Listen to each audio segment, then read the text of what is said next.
Paz do Senhor, irmãos, vamos mais uma vez dar o término aqui dessa lição, que foi a lição dessa semana, que tem o nome como A Promessa de Salvação. É a lição 5, vamos dar continuidade e o término dela. Perdoe por não ter entrado os outros dias, aconteceu algumas coisas, não tive um tempo para poder dar continuidade durante os dias anteriores, mas vamos dar continuidade agora. Que o Senhor Jesus venha abençoar a vida de cada um. E hoje é o tópico 3, a promessa e a perseverança na salvação. Pai, no nome do nosso Senhor Jesus Cristo, toma a nossa vida em tuas mãos, faça a sua vontade e seu querer, não permita que nenhum mal nos aconteça. Nos dê, meu Pai, um ótimo dia, uma ótima aula e conduza, meu Pai, essa aula da forma que deseja, não do meu jeito, mas do seu jeito, em nome de Jesus. Amém e graças a Deus. Amém, graças a Deus. A lição, tópico 3, promessa e perseverança na salvação. O ponto 1, a base da promessa de salvação é Cristo. João mostra com clareza que o nosso Senhor é o centro da promessa de nossa salvação.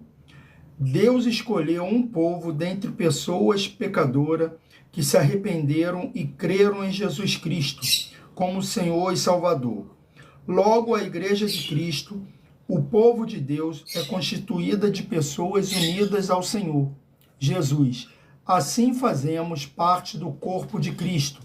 E isso só é possível por causa da obra consumadora do Calvário. Então, quem é a base da salvação? O nosso Senhor Jesus Cristo. Por que ele é a base? Porque Deus olhou aqui para a terra e não viu ninguém que pudesse fazer o que Jesus fez por nós. Não viu ninguém que entregaria a sua vida por nós na cruz do Calvário. Por quê? Porque aquela cruz era nossa, não era de Jesus. Quem era para morrer naquela cruz era eu e você. E Jesus, ele veio aqui na terra mostrar, se doar para a nossa salvação, para que a gente hoje pudesse alcançar essa salvação, para que quando ele vier na sua segunda vinda, ele possa nos levar com ele para a morada que ele disse que prepararia para nós. Que ele, antes de subir, ele disse, na casa do meu pai há muitas moradas. E com isso ele fala, eu vou prepará-la para vocês. Então ele está preparando essas moradas. Quando ele terminar, ele vem pegar o seu povo. Mas quem que vai subir? Somente os salvos. Quem são os salvos? Aqueles que permaneceram em Cristo Jesus. Aqueles que não desviaram do caminho do Senhor. Muitos têm desviado do caminho do Senhor. Então nós temos que continuar olhando para o Senhor, porque algumas pessoas costumam falar, todos os caminhos levam a Deus. Não, mentira. Todos os caminhos não levam a Deus. O único caminho que leva a Deus é o nosso Senhor Jesus Cristo. Ele é o pilar da salvação. A parte 2. A apostasia individual. Na Escritura também encontramos uma grande advertência concernente à promessa da salvação. A Bíblia nos mostra que a salvação não é incondicional, pois as pessoas podem resisti-la. E também mostra que os que a receberam experimentaram o perdão de Deus, pode romper esse relacionamento, rejeitando por completo os ensinos fundamentais revelados na palavra de Deus, apostasia doutrinária, bem como tornando-se novamente escravo da prática do pecado. Apostasia moral. A isso denominamos apostasia, que implica uma rebelião contra Deus, abandono proposital da fé, que uma vez nos foi entregue. Há diversos registros bíblicos que confirmam essa apostasia. Atos 14, 21, 22, 1 Timóteo 6, 10, 12, Hebreus 2, 1, 13. Então, o que a gente vai ver aqui? Existem pessoas que vão deixar a presença do Senhor. E deixando a presença do Senhor, algumas, como falou aqui, o pecado de apostasia moral e apostasia doutrinária. vai esquecer, vai deixar tudo aquilo que foi ensinado por Jesus para viver novamente no mundo. A doutrina do diabo. Vai abandonar, vai renegar aquilo que Deus te deu. Eu costumo dizer que isso é aquele presente que Deus te dá e o diabo fica te tentando e você acha que aquele presente não valeu a pena. É jogar aquilo que Deus te deu de maior valor fora. Você parar de pregar o amor de Deus. E a moral é quando você ataca o Senhor. Como se quando você tem alguma perca, ou você seguiu um caminho errado e não conseguiu aquilo que você desejava. Por quê? Porque Deus mandou você ir por um lado e você foi por outro. E sabe o que acontece? Aí você bota a culpa em Deus. É isso que tem acontecido muito. Pessoas negando a vontade do Senhor, negando o seu ensinamento, e pessoas aí erram, se decepcionam, e aí bota a culpa em Deus. Como se Deus fosse culpado do seu erro. Desde o início, o ser humano já erra. Já erra e quer botar a culpa em alguém. Lembra de Adão e Eva? Adão, por que comeu do fruto? Foi a mulher que tu me deste. Eva, por que deu o fruto para Adão? Ué, foi a serpente. E se Deus perguntasse para a serpente ia jogar de volta. Agora não, que a gente venha ser que nem o rei Davi. Ele errou. Ele matou Urias, seu valente, adulterou com a esposa dele.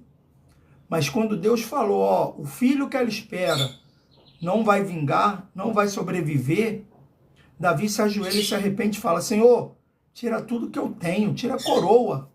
Eu errei. Davi não ficou, não, foi porque eu estava na minha janela e Betseba ficou se amostrando lá, tomando banho na varanda dela. Não, Davi poderia ter falado isso, porque ela estava lá tomando banho com janela, na varanda, onde foi, de frente para a casa do rei, de frente para o quarto do rei. Mas Davi fez o contrário. Davi se arrependeu, se prostrou aos pés de Deus e falou, Senhor, me tira até a coroa, o reino, tira o que o Senhor quiser, menos a tua presença. Adão já permitiu, só questionou, falando que tinha sido a culpa da mulher, e sair, ele mesmo saiu da presença de Deus. É o que muitos estão fazendo. Erram e quer colocar a culpa em Deus. E não é dessa forma. Nós temos que dar... a gente tem que saber que quando nós jogamos esse presente, que é a salvação, fora, a gente pode correr o risco de nunca mais alcançá-la. Ponto 3. A promessa e a segurança da salvação. A promessa de salvação também nos traz uma consoladora certeza. Aquela mesma que o apóstolo Paulo escreveu. Mas de ambos os lados estou em aperto, tendo desejo de partir e estar com Cristo, porque isto é ainda muito melhor. O ensino bíblico no Novo Testamento afirma que, ao passar pela morte, o salvo já está imediatamente com Cristo. Assim, os que creem em Cristo se submetem a Ele como seu Senhor e mediante um relacionamento pessoal com Cristo. Então, estão definitivamente seguros para a vida eterna. Então, o que temos que fazer? Temos que garantir a nossa salvação. E como nós garantimos a nossa salvação? Vivendo uma vida na presença do Senhor Jesus. Quando vivemos a vida na presença do Senhor Jesus, nós vamos garantir a nossa salvação. Lembre-se, se eu não me engano, na primeira parte dessa lição, eu falei o seguinte: nós temos duas vontades para seguir. Dois caminhos, o de Deus e o do diabo.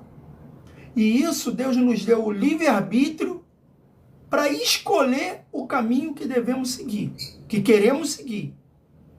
Só que quando você escolhe um dos caminhos, o livre-arbítrio acabou. Por quê? Não adianta falar, não, eu ainda tenho livre-arbítrio. Mentira. Porque se você escolhe o caminho do diabo, o diabo vai fazer com você o que ele quer. Não adianta falar, não, eu tenho livre-arbítrio, eu paro quando eu quiser. Não, não para não. Porque se você não escolher o caminho do Senhor, você não permitir que Deus entre na sua vida, você não para de ser viciado, você não para de se prostituir, você não para de roubar.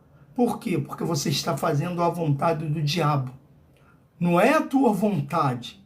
Porque ninguém nasce querendo ser ladrão, ninguém nasce querendo ser uma prostituta, ninguém nasce querendo ser um viciado. Isso é a vontade quando nós permitimos e seguimos o caminho do mal, e o diabo entra e começa a botar a vontade dele sobre nós. Mas quando nós preferimos seguir o caminho do bem, que é o caminho de Jesus, aí Jesus coloca a sua vontade dentro de nós.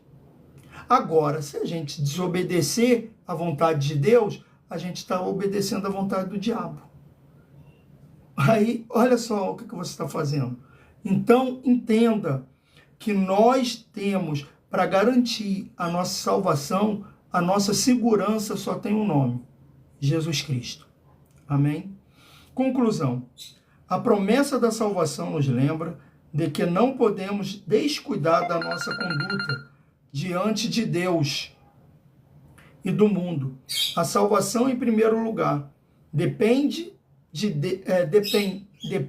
Deus, que estende sua mão ao pecador perdido, mas também é necessário que o ser humano aceite humildemente o amor e a graça de Deus em seu favor.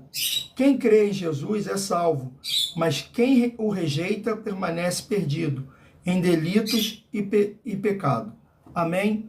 Espero que essa mensagem tenha tocado o coração de cada um, esse ensino. Semana que vem estaremos de volta com o ensino da palavra e estaremos falando sobre a promessa de cura divina.